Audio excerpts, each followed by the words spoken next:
Hi, my name's Trey, and this is my channel, Trey's Myths and Tunes.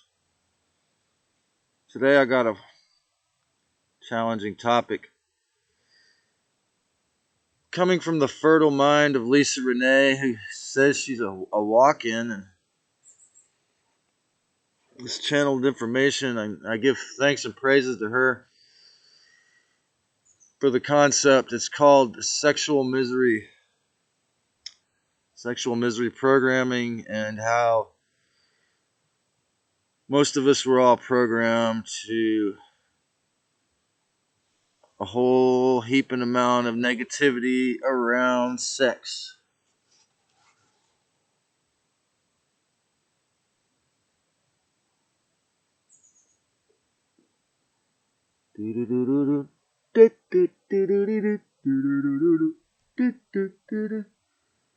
That is, I nearly locked the door. Devil songs, I don't hear them anymore.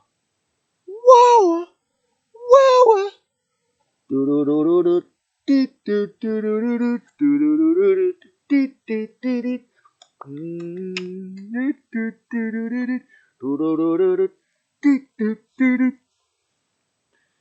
So I remember all the way back when I was 5-year-old kindergarten. I thought I was in love with this girl named Shari Matthews, but she was dating this guy named Patrick, and I was jealous.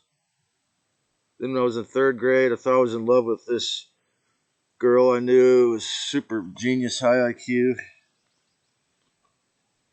I started kissing girls when I was in 4th grade. When I was in 7th grade, I was in a 8th grade, I was in a pop punk band. And we went to this straight edge New Year's party thing. And I pretended I was a chauvinistic alpha male and touched this girl's back. And I ended up dating her. And it was time, when it was time to have sex, well, she was a cutter for one thing. She had cuts all up and down her arm, and kind of intense. Anyways, I had so much anxiety about it that I didn't really like her that much. And I had gotten her through being a chauvinistic alpha male that I really wasn't. So then when I was in high school, I hung out with this girl every day for 6 months after school for about 3 hours a day. And she was my best friend, and I kept putting off kissing her, procrastinating, and I had no cannabis usage. She wouldn't even like it if I was stoned. She ended up dating this other guy who was on every drug, liquor, PCP. And so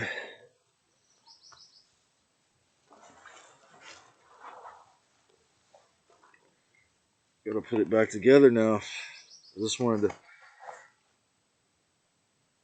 My zipper came off in the laundromat. I'll find it later.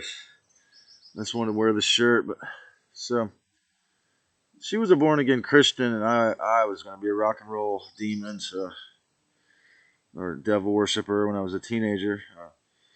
Egomaniac, narcissistic musician. So since the dawn of time, since the Snake Brotherhood, they brought with the Orion group brought their misery. So according to Dan Winter and his work with Elena Denon and other psychics and shamans, the reptilians actually had sexual misery and hatred toward each other all the way back to for millions of years the genders hated each other. And so when they started to hybridize with us, they brought that same attitude. And right around here in this neighborhood, you can find it really prevalent. And that's one of the things that's kind of been like a wound. The first girl I thought was in love with in this town, she was her parents asked her to take the MCAT, and she said, "Well, if you let me stay in Santa Cruz, I will, or study in Santa Cruz and live there." So they said, "Okay." She's from the Bay Area. Really beautiful Italian, Gemini or Italian, not Gemini, Italian, um, Latina, so the same zodiac signs as USA. Oddly enough, and a lot of people thought they were in love with her. She had a few male lovers and one primary lesbian lover who I was mentally attracted to, but she didn't like guys. So, but I would live with them for days at a time in a squat that a friend of mine built that I ended up growing cannabis with a few years later that he had built about a half a mile in the Manzanita. So far, no fat campus cop could get in there after he got a camping ticket while he was a student at UCSC. He brought plywood, so that was cool. But I remember one day I grabbed the little lesbian's toe. I don't know what made me do that. It might have been the spirits, you know. And we were both sunbathing, and she quickly put on her shirt. But yeah, I've had a lot of experiences here with that women, you know, were wounded. The so-called Curse of Santa Cruz was this one priest that, when the conquistadores came, he was the bloodiest priest. He killed the most people. So he basically got to where he killed all the people, and his conquistadores had killed all the people that wouldn't convert to Catholicism or be their slave farm workers. And so, except for a few rebel women, and they killed this priest and drowned him in the San Lorenzo River. And they declared that this town was always going to have a curse on it, and that it was a place for women to heal, and that men would have a really hard time. And that seems to often be the case, unless that man is extremely socially lubricated financially or socially really respectful, because the entities and the ghosts are really going to try to prevent.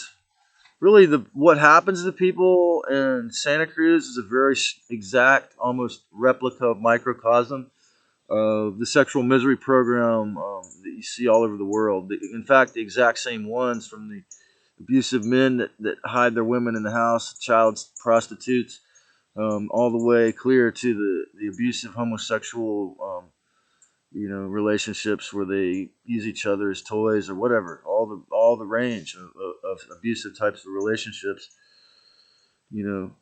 Giving children hormone blockers, the whole nine. You can find right here. So, and again, that really this newest thing of teaching children after Satanism and after school, free after school daycare things, and openly announcing it to the world, openly announcing they're going to have drag queen story hour for second graders. It's the mainstreaming of Satanism. So they openly promote sexual misery now. It's out in the open. And as a young man, again, as I've said before, definitely as a woman in probably my most recently past life or the one before, or either that or simply because I was a really talented, hardworking musician who was fairly good looking and smart. I've always had that strong desire for this really super attractive woman who's just supernaturally good looking, fine. Like this one that she's now an MD somewhere. I don't know. She got her MD in Chicago. I'd like to see her. I haven't seen her, in 15 years. But so you know, I had several more problematic, traumatic relationships. They were with younger women, and so for wage slavery, for the wage slaves, someone that gets the check is totally shamed, but yet slavery is shameful to the subconscious. Thus, freedom is actually more shameful because if you're not towing the line, of the rent or your mom or your daddy or your secret society's wishes, you're seen as wrong if you're free. So it's very few women, especially in this college, this mind control college, that we're going to be irie about me, with their parents. One girl I thought I was in love with, with the Maltesian father, Capricorn, who made all his money buying and selling fine art. She told me my dad worked really hard for me to get to go to UCSC. He would not let me date a homeless guy. She was a deadhead after I'd given her three roses when they played Must Have Been the Roses, three different colored roses that I just stole from the yoga studio that had a huge bush. And then, she rejected me because of materialism, like outwardly, like coming from Laguna Beach, California, and her dad's Maltesian. Like, she might have been somewhat infatuated with me on some level, but her dad bought her a house for while she goes to UCSC. So I really experienced this to it. I really couldn't believe it. I was like, my penis and my heart went meh, after about 3 months of infatuation. Several more after that, and I was like, well. Then I went into Buddhist texts for a few years, and I realized that infatuation, machismo, was my suicidal or my, I didn't even know about the aliens using that energy at that point, but then I became after that a couple more deep infatuations that were wrong. I became a hermit, studied the Mahayana tantric Buddhism, and then somewhere in there, this woman wanted to be codependency with me, to be my surrogate mommy, to give me money and food and just to help her load the truck. And so that was sort of, for me, this idea that someone else can financially even can help me. That's why I'm trying to work on this, because I've never believed dependency was. I believe co-interdependency actually is the real reality if you think about it. But think about what Mark Passio said. Um, to me, like, codependency could easily be the last cul-de-sac before enlightenment, because I might have already been somewhat enlightened, but because I was, taking money from my mom or from the government, from this woman, and I all told them all no at first, and then they kind of like, nah, no, no, no, you got to take it. So I'm not saying they forced me to be lazy, and I'm thankful for all those times. Don't get me wrong. It's just that for me, as I've said before, the soft couch and the TV was the most dangerous place for as a young person. The entitlement, the narcissism, the hubris, verbal abuse, self possession, and zeta possession are more illnesses that were like so prevalent when I was young that I didn't even know were there. Full transparency to healing, love, and light is just such a key thing, man. When Yogananda wanted to come and become a teacher to the masses, Sri Yukteswar told him, shave your face, because they're not going to want, these white people in USA are going to want to listen to an Indian with a big brown bushy beard and talk about Jesus Christ and compare Christ to yogis.